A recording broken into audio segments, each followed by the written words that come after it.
ورحمة الله وبركاته.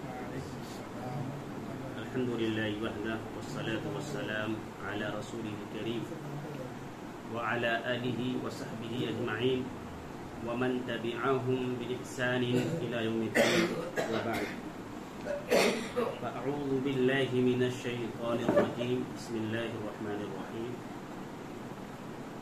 إنما التوبة على الله للذين يعملون السوء بجهالة ثم يتوبون من قريب فأولئك يتوب الله عليهم وكان الله عليما حكيما. وليست التوبة للذين يعملون السيئات حتى إذا حضر أحدهم الموت ثم قال تبت الآن ولا الذين يموتون وهم كفار أولئك أعتدنا لهم عذابا أليما. محترم حاضرین، دینی میرے بھائیوں، اللہ تعالیٰ کی تعریف، توصیف، کبریائی، بڑائی اور بزرگی، اس نے ہم تمام انسانوں کو وجود بخشا اور ہمیں بہت ساری نعمتوں میں سے نوازا. انہی نعمتوں میں سے جو سب سے بڑی نعمت ہے وہ ہمیں اسلام جیسے دین اور مذہب سے نوازا. فنشکر اللہ علی هذه النعمہ. محترم حاضرین، آج دنیا کے لوگ کسی نہ کسی گناہ کے مرتکب ضرور ہوتے ہیں. گناہ کی نوعیت اور گناہ کی شکل گرچہ الگ الگ ہو، اور وہ گناہ بھی ہو جاتے ہیں جو انسان اس گناہ کا ادراک اور احساس نہیں کر پاتا ہے. بہت سارے گناہ تو جو گناہ صغیرہ ہے اور جو گناہ کبیرہ ہے وہ بہت حد تک ہم لوگوں کو معلوم ہو جاتا ہے کہ یہ گناہ ہے. اگر سرزد ہوا تو معلوم ہوا، لیکن کچھ ایسے گناہ بھی ہے جس کا احساس اور شعور ہم انسانوں کو نہیں ہو پاتا ہے، اور ہم تمام کو معلوم ہے کہ گناہ سرزد ہونا ہی ہے. صبح و شام میں کسی بھی وقت اور کسی بھی جگہ کچھ نہ کچھ ہم سے کمی ہو جاتی ہے، کچھ نہ کچھ غلطی ہم سے ہو جاتی ہے. بتلایا گیا کہ اللہ تعالیٰ نے ہماری دو صورتیں بیان کی ہیں. ایک تو صورت وہ ہے جو ظاہری صورت ہے. ظاہری صورت میں کیا ہے کہ ہم انسان صحیح شکل میں موجود ہیں، ہمارے اعضاء صحیح و سالم ہیں، ہم خوبصورت دکھتے ہیں یا جس شکل میں بھی دکھتے ہیں، یہ ہماری ظاہری صورت ہے. ایک صورت جو دوسری صورت ہے وہ باطنی صورت ہے. اور باطنی صورت کیا ہے؟ باطنی صورت جو ہماری سیرت ہے، جو ہمارا کردار ہے اور جو ہمارا اخلاق ہے. اور ایک اور بتایا گیا کہ انسان کی دو ہی حالتیں ہوتی ہیں. جیسے دو صورتیں ہوتی ہیں، دو حالت بھی ہوتی ہے. ایک تو ظاہری حالت ہے جو ہمارے اخلاق، ہمارے کردار اور ہماری سیرت سے ہمارے آس پاس کے رہنے والے لوگ اچھی طرح سے بخوبی واقف ہوتے ہیں. لیکن ایک حالت ایسی بھی ہوتی ہے جو اندر والی حالت ہوتی ہے، جو باطنی حالت ہوتی ہے، جس کا تعلق ہمارا اور اللہ تعالیٰ کا ہوتا ہے. یعنی یہ چیز ہمارے اور اللہ کے درمیان ہی ہوتا ہے. ہم دنیا کے لوگ جان نہیں رہے ہوتے ہیں کہ ہمارے اندر کی کیا حالت ہے. تو اگر ہم کوئی گناہ کے مرتکب ہوتے ہیں تو سامنے والے کو تو پتہ نہیں ہوتا ہے، لیکن ہمیں اس کا احساس کبھی نہ کبھی ہو جاتا ہے. اور سب سے بڑا ادراک کرنے والا تو وہ اللہ تعالیٰ ہے. ہمارے گناہوں کا ادراک سب سے پہلے وہ اللہ تعالیٰ کرتا ہے. تو انسان کی دو حالتیں، ایک ظاہری حالت اور دوسری باطنی حالت. تو باطنی جو حالت ہے اس پر ہمیں دھیان دینا ہے کہ کہیں ہم سے کوئی خطا تو نہ ہوئی، کوئی گناہ تو نہ ہوا. تو ہمیں کیا کرنا ہے؟ اگر ہمیں ادراک ہو جائے، ہمیں احساس ہو جائے، چلیں. اگر ہمیں احساس نہیں ہو پائے، لیکن امام قرطبی رحمۃ اللہ علیہ کہتے ہیں کہ یہ اسلام یا مومن اسلام کے ماننے والے کا تقاضا ہے یا مومن اور مسلم کا یہ تقاضا ہے اور یہ اس کی بنیادی ضرورت ہے کہ وہ توبہ کر لے، اور یہ توبہ کرنا بالکل واجب ہے۔ امام نووی رحمۃ اللہ کیا کہتے ہیں کہ توبہ کے واجب ہونے میں تمام علماء کا اتفاق ہے، اور توبہ فوری طور پر ضروری ہے۔ ایسا نہیں کہ ہم کوئی گناہ کر لیں اور 1 مہینے کے بعد 1 سال کے بعد ہم سوچیں کہ چلو اللہ تعالیٰ سے ہم توبہ کر لیتے ہیں۔ ایسا دیکھا جاتا ہے کہ خوب عیش و عشرت میں مشغول رہتے ہیں، خوب اپنے من چاہی اور اپنی خواہشات کے مطابق زندگی گزار رہے ہوتے ہیں۔ آخری وقت جب آتا ہے 50 60 سال 70 سال کی عمر جب ہو جاتی ہے تو انسان کیا سوچتا ہے، چلو اللہ تعالیٰ سے لو لگا لیتے ہیں اور اللہ تعالیٰ سے توبہ و استغفار کر لیتے ہیں اپنے پچھلے گناہوں کا۔ یہاں تک کہ بعض حضرات یہ عقیدہ بنا کر کے رکھے ہیں، چلو آخری وقت میں جا کر کے ہم حج کر لیں گے اور تمام گناہ ہمارے بدن سے یا ہمارے طرف سے دھول جائیں گے، اور اللہ تعالیٰ اس کو معلوم ہے کہ کوئی اگر حج کر لیتا ہے تو اللہ تعالیٰ اس کے تمام گناہوں کو معاف فرما دیتا ہے۔ صحیح بات ہے، لیکن کچھ تقاضے ہیں اور کچھ اس کے اصول ہیں، اس کو بھی دھیان دینا ضروری ہے۔ تو معلوم کیا ہوا کہ فوری طور پر ہمیں توبہ کرنا ضروری ہے۔ توبہ اصل میں ہے کیا؟ توبہ کس کو کہتے ہیں یہ بھی جاننا ضروری ہے، اور اس چیز کو اللہ تعالیٰ نے اپنی کلام قرآن مجید کے اندر کئی جگہوں پر بیان فرمایا ہے، اس کی تشریح کرتے ہوئے کہ توبہ کیا ہے اور توبہ کس کو کہتے ہیں۔ اللہ تعالیٰ نے کہا حضرت موسیٰ علیہ السلام کا ذکر کرتے ہوئے، وَإِذْ قَالَ مُوسَىٰ لِقَوْمِهِ يَا قَوْمِ إِنَّكُمْ ظَلَمْتُمْ أَنفُسَكُمْ بِاتِّخَاذِكُمُ الْعِجْلَ فَتُوبُوا إِلَىٰ بَارِئِكُمْ فَاقْتُلُوا أَنفُسَكُمْ ذَلِكُمْ خَيْرٌ لَكُمْ عِندَ بَارِئِكُمْ فَتَابَ عَلَيْكُمْ إِنَّهُ هُوَ التَّوَّابُ الرَّحِيمُ۔ اس کے اندر اہل علم نے توبہ کے 3 معنی بتلائے ہیں۔ اس آیت کے اندر 2 معنی کا ذکر ہے، اور تیسرے معنی کا ذکر دوسری آیت کے اندر کہ إِلَّا الَّذِينَ تَابُوا وَأَصْلَحُوا، اس کے اندر تینوں معنی پائے گئے۔ تو اللہ تعالیٰ نے جب حضرت موسیٰ کا ذکر کیا اور حضرت موسیٰ علیہ السلام جب اپنی قوم کو چھوڑ کر کچھ مدت کے لیے کہیں اور جگہ چلے گئے، واپس آتے ہیں تو دیکھتے ہیں کہ ان کی قوم کے لوگ کسی بچڑے کو اپنا معبود بنا رکھا ہے۔ تو حضرت موسیٰ علیہ السلام کو بہت افسوس ہوا اور دکھ بھی ہوا، اور آ کر کے کہا جو اللہ تعالیٰ نے ذکر کیا کہ جب موسیٰ علیہ السلام نے اپنی قوم سے کہا کہ تم لوگوں نے ایک بچڑے کو اپنا معبود بنا لیا ہے، وَإِذْ قَالَ مُوسَىٰ لِقَوْمِهِ يَا قَوْمِ إِنَّكُمْ وَإِذْ قَالَ مُوسَىٰ لِقَوْمِهِ، جب موسیٰ علیہ السلام نے کہا کہ تم نے ایک بچڑے کو معبود بنا لیا ہے جو جس کی اصل کوئی ہے ہی نہیں، اور تم نے بہت بڑا گناہ کیا ہے، ڈانٹا پھٹکارا اور کہا کہ ذالکم خیر لکم عند بارئکم فتاب علیکم، تمہارے لیے بہتر اسی میں ہے کہ تم اس سے رجوع کرو۔ اس سے پہلے فتوبوا الی بارئکم، تم اللہ تعالیٰ کی طرف رجوع کرو۔ تو علم نے کہا کہ یہاں پہ جو فتوبوا الی بارئکم ہے کہ تم اللہ تعالیٰ کی طرف رجوع کرو، اللہ تعالیٰ کی طرف انابت کرو، گویا کہ اللہ تعالیٰ کی طرف رجوع ہونا یہ توبہ کا معنی ہے۔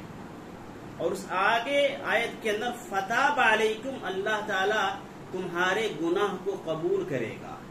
تو اہل علم نے دوسرا جو معنی بتایا التجاوز والعفو، کہ معاف کرنا اور درگزر کرنا۔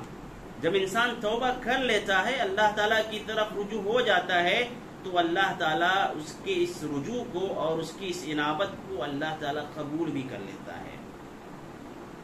تیسرا معنی جو بتلایا الندامت علی الزلہ، گناہ پر شرمندہ ہونا، الا الذین تابوا واصلحوا، مگر وہ لوگ جنہوں نے توبہ کیا اور اپنے آپ کی اصلاح کی، یعنی اپنے گناہ پر وہ نادم ہوئے اور شرمندہ ہوئے۔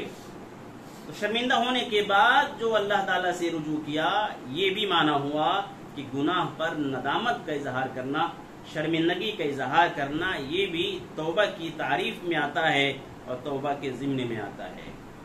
تو میں بتایا یہ تھا کہ توبہ کرنا کب ہے کہ بالکل فوری طور پر توبہ کرنا ہے. میں نے جو شروع میں جو آیت پڑھی وہ آیت کہ انما التوبۃ علی اللہ للذین یعملون السوء بجہالۃ ثم یتوبون من قریب، کہ بے شک توبہ اللہ تعالی کے پاس جو قبول ہوتی ہے وہ کون ہے؟ الذین یعملون السوء بجہالۃ، جو نادانی میں کوئی گناہ کر جاتے ہیں، گناہ سے سرزد گناہ سرزد ہو جاتا ہے، تو وہ لوگ جو ثم یتوبون من قریب، جو بہت قریبی اور جلدی فوری طور پر جو توبہ کر لیتے ہیں، اسی کو اللہ تعالیٰ توبہ قبول کر لیتا ہے. اور آگے فرمایا کہ وَلَيْسَتِ التَّوْبَةُ لِلَّذِينَ يَعْمَلُونَ السَّيِّئَاتِ حَتَّى إِذَا حَضَرَ أَحَدَهُمُ الْمَوْتُ، ان کے لیے توبہ کبھی بھی نہیں ہے کہ توبہ اس وقت کرے، گناہوں پہ گناہوں کرتے جائیں، اور جب موت کا وقت قریب آ جائے تو اس وقت کرے کہ میں اللہ تعالیٰ سے توبہ کرتا ہوں. جتنے ہم نے گناہ کے کام کیے ہیں، چوری ڈکیتی کیے ہیں، اور بھی گناہ صغیرہ کبیرہ جتنے ہوئے ہیں، میں اب توبہ کرتا ہوں. گویا کہ موت کا وقت قریب ہے، اس وقت توبہ کر رہا ہے. تو اللہ تعالیٰ نے کہا وَلَيْسَتِ التَّوْبَةُ لِلَّذِينَ يَعْمَلُونَ السَّيِّئَاتِ حَتَّى إِذَا حَضَرَ أَحَدَهُمُ الْمَوْتُ قَالَ إِنِّي تُبْتُ الْآنَ وَلِلَّذِينَ يَمُوتُونَ وَهُمْ كُفَّارٌ، اور ان لوگوں کے لیے بھی توبہ نہیں ہے جو کفر کی حالت میں ہو.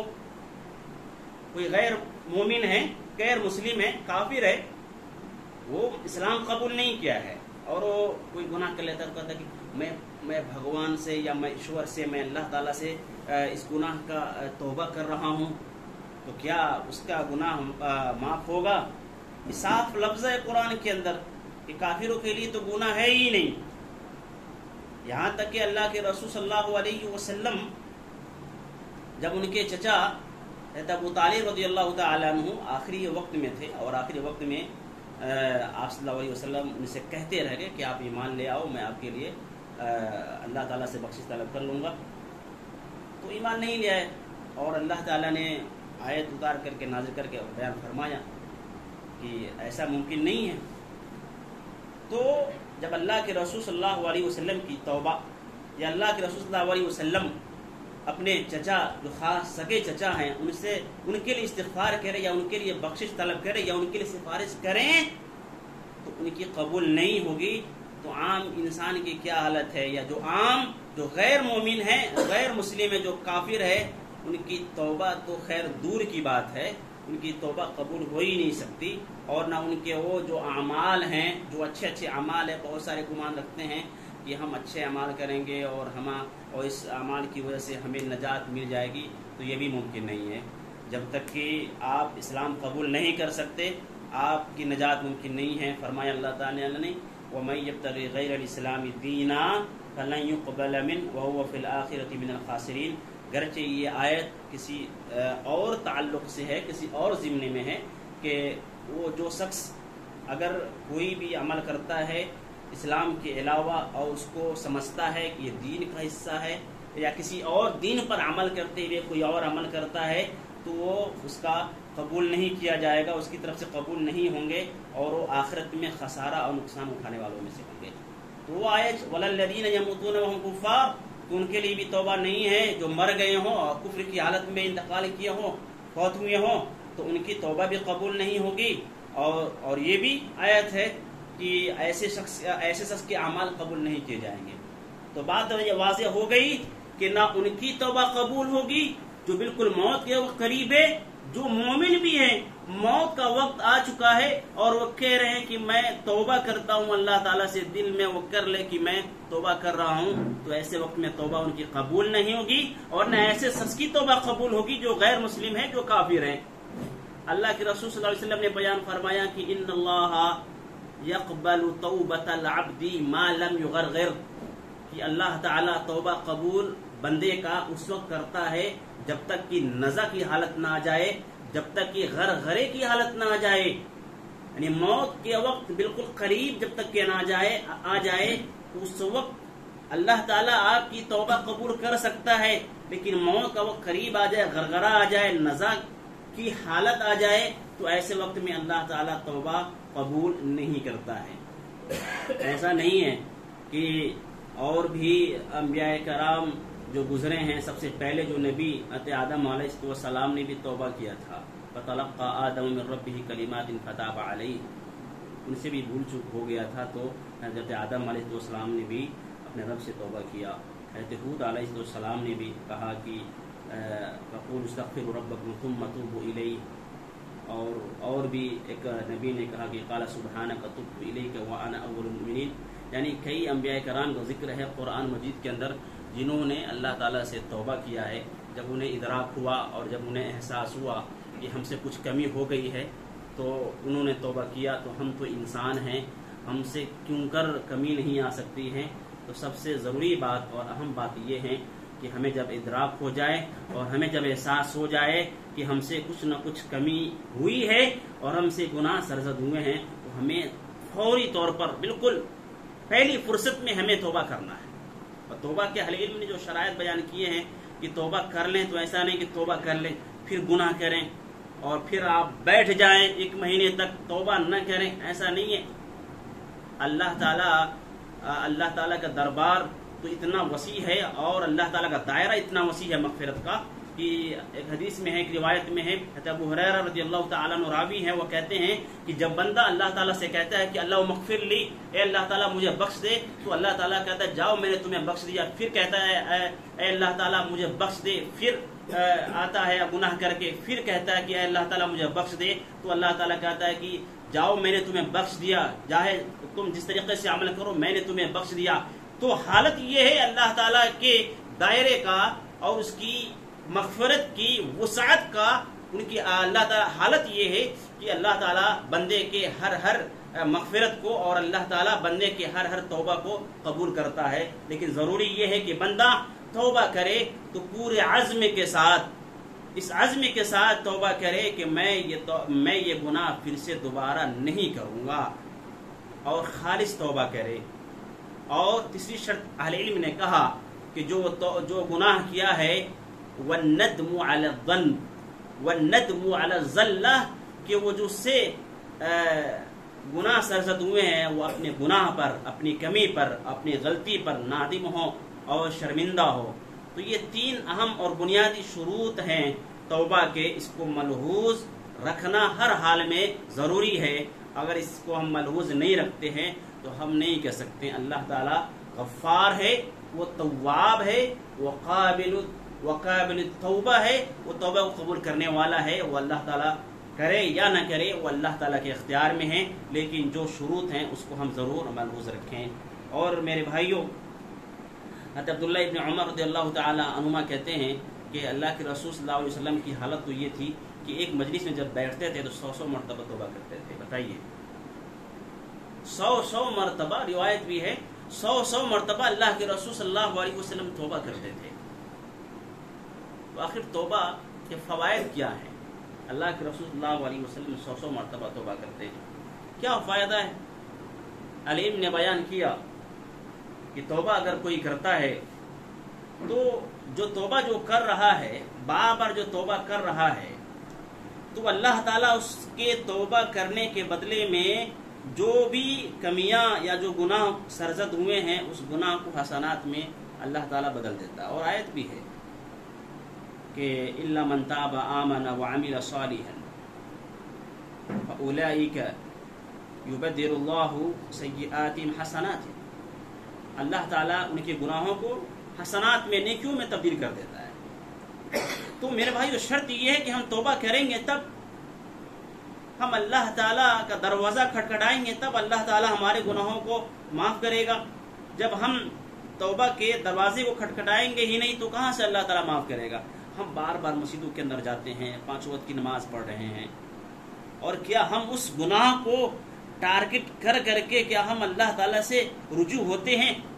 اللہ تعالیٰ کے دربار میں کیا انابت ہم کرتے ہیں کہ اللہ تعالیٰ ہم سے یہ جو کمی ہوئی ہے، اے اللہ تعالیٰ ہمارے اس گناہ کو معاف فرما دیں؟ اور کیا آپ اپنے اندر عزم لاتے ہیں اور عزم رکھتے ہیں اور عزم کرتے ہیں کہ اے اللہ تعالیٰ یہ جو ہم سے یہ گناہ جو ہوا ہے اس گناہ کو میں نہیں کروں گا اور میں اس گناہ پہ میں شرمندہ ہوں اور نادم ہوں، کیا آپ اپنے دل کے اندر یہ تصور رکھتے ہیں؟ اگر آپ پانچوں وقت کی نماز پڑھنے آتے ہیں اور بلا شبہ پوری نماز عبادت اور دعا ہے اور نماز کے اندر بھی استغفار ہے اور نماز کے اندر بھی توبہ ہے، لیکن کیا ہم اپنے گناہ کو خاص کر کے اور ٹارگٹ کر کے کیا ہم اللہ تعالیٰ سے گڑ گڑاتے ہیں کہ اے اللہ تعالیٰ ہم نے اس گناہ کو جو کیا ہے یا ہم سے یہ جو گناہ ہوا ہے اے اللہ تعالیٰ اس گناہ کو معاف فرما دے؟ ہمیں اس چیز کو سمجھنا ہوگا اور بہت سنجیدگی سے سمجھنا ہوگا کہ بار بار ہم کسی گناہ کا مرتکب ہو جاتے ہیں لیکن ہم پھر اس گناہ سے توبہ عزم کے ساتھ نہیں کرتے ہیں۔ دیکھیں ایک روایت ہے قبیلہ غامد اللہ کے رسول صلی اللہ علیہ وسلم کے زمانے میں قبیلہ غامد تھا ایک، وہ اور اس کی ایک عورت مومنہ تھی، مسلمہ تھی، وہ آپ صلی اللہ علیہ وسلم کے یہاں آتی ہے اور کہتی ہیں کہ اے اللہ کے رسول صلی اللہ علیہ وسلم طہرنی، مجھے آپ پاک کر دیجیے۔ آپ وسلم سوچتے ہیں کیا یہ کہہ رہی ہے، آپ دھیان نہیں دیتے ہیں۔ پھر وہ عورت کہتی ہے کہ طہرنی یا رسول اللہ، اے اللہ کے رسول مجھے آپ پاک کر دیں۔ پھر اللہ کے رسول صلی اللہ علیہ وسلم زیادہ توجہ نہیں دیتے ہیں، یہ کیا کہہ رہی ہے۔ پھر تیسری مرتبہ عورت کہتی ہے کہ طہرنی یا رسول اللہ، مجھے آپ پاک کر دیجیے اور میں قبول کرتی ہوں کہ مجھ سے فلاں گناہ سرزد ہوا ہے، اور وہ قبول کرتی ہے، ایکسپٹ کرتی ہے کہ میں نے زنا جیسے بڑے گناہ کا ارتکاب کیا ہے۔ جب اللہ کے رسول صلی اللہ علیہ وسلم کو پتہ چل جاتا ہے یہ زنا کی مرتکب ہے تو آپ صلی اللہ علیہ وسلم اس کی طرف دیکھتے ہیں، پتہ یہ چلتا ہے کہ وہ حمل سے ہیں، تو اللہ کے رسول صلی اللہ علیہ وسلم کہتے ہیں کہ جاؤ، ابھی تم پر کوئی سزا متعین نہیں کیا جا سکتا یا کوئی حد نہیں لگایا جا سکتا، تم واپس جاؤ اپنے گھر کو۔ وضع حمل کی جب مدت ہو جائے گی اور وضع حمل جب ہو جائے گا تو تم آؤ گی اور پھر اس کے بعد ہم تم کو بتائیں گے کیا حد ہے۔ چنانچہ وہ عورت واپس چلی جاتی ہے، پھر وضع حمل کے بعد آتی ہے اور اللہ کے رسول صلی اللہ علیہ وسلم کہتے ہیں کہ نہیں، اور اللہ کے رسول دیکھتے ہیں کہ اس کے گود میں ایک بچہ ہے اور بچہ دودھ پی رہا ہوتا ہے، یعنی دودھ پینے کی مدت میں ہوتا ہے۔ اللہ کے رسول صلی اللہ علیہ وسلم کہتے ہیں کہ اب بھی واپس جاؤ۔ دیکھیں وہ اب بھی واپس چلی جاتی ہیں۔ یہاں پہ غور کرنے کا مقام کیا ہے، اس عورت کے اندر احساس ہوا، اس عورت کے اندر احساس ہوا اور اس کو شعور ہوا کہ اگر ہم اللہ تعالیٰ سے توبہ نہیں کرتے ہیں اور ہمارے اوپر اگر حد متعین نہیں کیا جاتا ہے تو ہماری بخشش ممکن نہیں ہے۔ ایک تو یہ چیز اس روایت سے معلوم ہوئی، اور دوسری چیز کیا معلوم ہوئی کہ وہ بار بار اللہ کے رسول سے کہی کہ طہرنی، اور پھر اللہ کے رسول نے جب ان کو واپس بھیج دیا تو پھر وضع حمل کے بعد بھی آئی، گویا کہ وہ عزم رکھتی تھی اور وہ اپنے توبہ پر وہ استقامت رکھتی تھی، استقامت اور استقلال اس کے اندر پایا جا رہا تھا اس عورت کے اندر۔ دوسری مرتبہ آئی، دوسری مرتبہ اللہ کے رسول نے اس کو واپس بھیج دیا، پھر تیسری مرتبہ آئی، تقریباً جب بچہ 1.5 سال کا یا 1.25 سال کا ہو گیا تھا، دیکھا بچے کے ہاتھ میں روٹی کا ایک ٹکڑا ہے۔ اللہ کے رسول سب جب دیکھتے ہیں کہ بچہ کھانے پینے کے لائق ہو گیا ہے تو اس کے اوپر جو حد ہوتا ہے اس کے اوپر شادی فرماتے ہیں اور کہتے ہیں کہ اس کو رجم کیا جائے۔ سب کو معلوم ہے کہ کوئی اگر شادی شدہ اگر کوئی زنا کا مرتکب ہوتا ہے تو اس پر حد لگایا جائے گا، اور حد کی صورت کیا ہوگی کہ رجم اس کو کیا جائے گا۔ رجم کی شکل کیا ہے کہ اس کو سر تک اس کو زمین کے اندر گاڑ کر کے اس کو پتھر سے مار مار کر کے اس کو ہلاک کر دیا جائے گا۔ تو ایسے ہی اللہ کے رسول صلی اللہ علیہ وسلم نے اس عورت کے متعلق حکم دیا اور ایسے ہی کیا گیا، اس عورت کو رجم کیا جانے لگا، پتھر برسائے جانے لگے۔ پتھر جب برسائے جا رہے تھے تو اس عورت کے خون کے چھینٹے کچھ صحابہ کرام کے کپڑے پر جا کر کے گر پڑے، اور صحابہ کرام کو ان صحابہ کرام کو جن کے اوپر گرے تھے وہ اپنے من میں یا کچھ ایسے بلبلائے اور ایسا مطلب اظہار کیے کہ گویا کہ ان کو کراہت ہے اور ان کو اچھا نہیں لگ رہا ہے کہ ایک زانیہ عورت کے خون کے ان کے اوپر خون کا جو چھڑکاؤ جو ہوا ہے ان کے کپڑے پر آ کر کے لگ گیا ہے، ان کو اچھا نہیں لگا اور ان کو برا بھلا کہنا شروع کر دیا اس عورت کو جو زانیہ عورت تھی جو رجم کی جا رہی تھی، اللہ کے رسول صلی اللہ علیہ وسلم کو معلوم ہوا، اور آپ صلی اللہ علیہ وسلم نے جب یہ سنا کہ فلاں صحابی برا بھلا اس عورت کو کہہ رہے ہیں، تو اللہ کے رسول صلی اللہ علیہ وسلم نے وہاں پہ جو کہا تھا وہ غور کرنے کی بات ہے کہ لقد واللہ لقد تابت توبتن، واللہ لقد تابت توبتن لو قسمت بین 70 من اہل المدینہ لوسعتهم، کہ اس عورت نے ایسی توبہ کی ہے کہ اگر اس کی توبہ کو مدینہ والوں کے 70 مدینہ والوں کے درمیان تقسیم کر دیے جائیں تب بھی ان کے لیے یہ کافی ہو جائے گا. یعنی اہل مدینہ میں جو 70 گناہگار ہیں اور ان کے درمیان اس کی توبہ کو شامل کر دیا جائے یا تقسیم کر دیا جائے، مثال کے طور پر اس کی توبہ کو ان کے لیے بھی اگر جاری کر دیا جائے 70 اہل مدینہ کے لیے جو گناہگار ہیں تب بھی کافی ہوگا، یعنی اور کے ساتھ بھی یہ توبہ قبول کی جا سکتی ہے. تو ایسی توبہ گویا کہ کی ہے، یعنی اس کی توبہ کی اتنی برکت ہے اور اس کی توبے کی اتنی فضیلت ہے اور اس کی توبے کی اتنی اہمیت ہے، اور تم اس عورت کے بارے میں ایسی بات کہہ رہے ہو، تم ایسی بات سے گریز کرو. تو معلوم کیا ہوا کہ اس عورت نے خالص توبہ کیا، اس عورت کے اندر عزم تھا، اس عورت کے اندر استقامت تھی اپنے گناہ کے تعلق سے، اپنے توبہ کے تعلق سے، کہ کسی بھی طریقے سے ہمارے گناہ معاف کر دیے جائیں زندگی کے اندر ہی، تو مرنے کے بعد پھر تو کوئی موقع نہیں ہے. کہا گیا نا کہ وَتَزَوَّدُوا فَإِنَّ خَيْرَ الزَّادِ التَّقْوَىٰ، کہ آپ توشہ اختیار کرو. توشہ میں وہ ساری چیزیں آ گئیں، توبہ، استغفار، نیکیاں، صالحات، ساری چیزیں آ گئیں. اور یہ کب ہے؟ آپ کو اس دنیا سے جانے سے پہلے کرنا ہے. موت کا وقت قریب آ جائے یا موت کے بعد کوئی آپ کے لیے وقت متعین نہیں ہے، کوئی وقت نہیں ہے، کوئی نجات نہیں ہے. ایک اور مثال، اور یہ آخری مثال اور یہ آخری بات ہے کعب بن مالک رضی اللہ تعالی عنہ.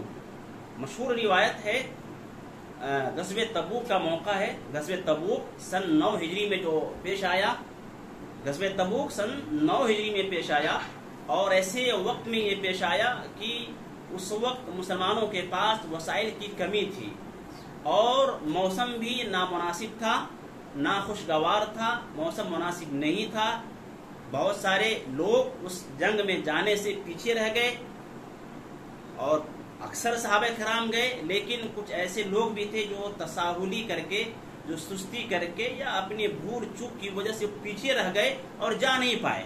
اور ایک دوسری جماعت تو وہ بھی تھی جو منافقوں کی جماعت تھی، جو ہمیشہ مسلمانوں کو اور اسلام کو نقصان پہنچانے کے در پہ رہتی تھی. وہ جماعت وہ تو نہیں گئی، لیکن ایک دوسری جماعت ایسی تھی جو 3 لوگوں کی جماعت تھی، جو 3 لوگوں پر مشتمل تھی. وہ کعب بن مالک تھے ایک، اور ایک ہلال بن امیہ تھے، ایک زرار بن ربی، مرارہ بن ربی. یہ 3 صحابہ کرام تھے جو اپنے تساہلی کی وجہ سے نہیں جا پائے. غزوہ تبوک ہوا، لوگ واپس آئے، لوگ صحابہ کرام برا بھلا کہنے لگے ان کو، کعب بن مالک اور ان کے جو دو ساتھی تھے. تو ان کعب بن مالک کو احساس ہوا. قرآن کے اندر ہے نا کہ وَعَلَى الثَّلَاثَةِ الَّذِينَ خُلِّفُوا حَتَّى إِذَا ضَاقَتْ عَلَيْهِمُ الْأَرْضُ بِمَا رَحُبَتْ وَظَنَّتْ أَنفُسُهُمْ أَنَّهُ لَا مَلْجَأَ مِنَ اللَّهِ إِلَّا إِلَيْهِ وَتَابَ عَلَيْهِمْ. اللہ تعالیٰ نے جب ان کو احساس ہوا کہ اللہ تعالیٰ سے رجوع کرنے کے علاوہ کوئی چارہ نہیں ہے، ہم اللہ تعالیٰ سے رجوع کریں گے، اللہ تعالیٰ سے توبہ کریں گے تبھی ہماری نجات ہے اور ہمارے لیے ممکن ہے. ان کو احساس ہو گیا کہ ہم سے غلطی ہوئی ہے، بھلے ہی وہ کسی وجہ سے نہیں جا پائے، کسی بھی وجہ سے نہیں جا پائے ہو، لیکن ان کے اندر یہ احساس ہوا. اور اللہ کے رسول صلی اللہ علیہ وسلم کو بھی معلوم ہوا، صحابہ کرام کو بھی معلوم ہوا. تو اللہ کے رسول صلی اللہ علیہ وسلم بھی جانے کہ اس نے تو غلط کیا ہے، غلط کیا ہے. صحابہ کرام کے درمیان بھی وہ برے بھلے کہے جانے لگے، لیکن جب ان کو احساس ہوا تو اللہ کے رسول کے پاس آتے ہیں. اللہ کے رسول صلی اللہ علیہ وسلم نے ان سے بات نہیں کیا اور اللہ کے رسول صلی اللہ علیہ وسلم نے ان کو واپس بھیج دیا کہ جاؤ، ہم تمہارے بارے میں کچھ نہیں کہہ سکتے ہیں، تمہارا معاملہ ہم اللہ کے اوپر چھوڑتے ہیں. یہاں تک کہ اللہ کے رسول نے صحابہ کرام کو کہہ دیا کہ تم ان سے بات چیت نہ کرو. 40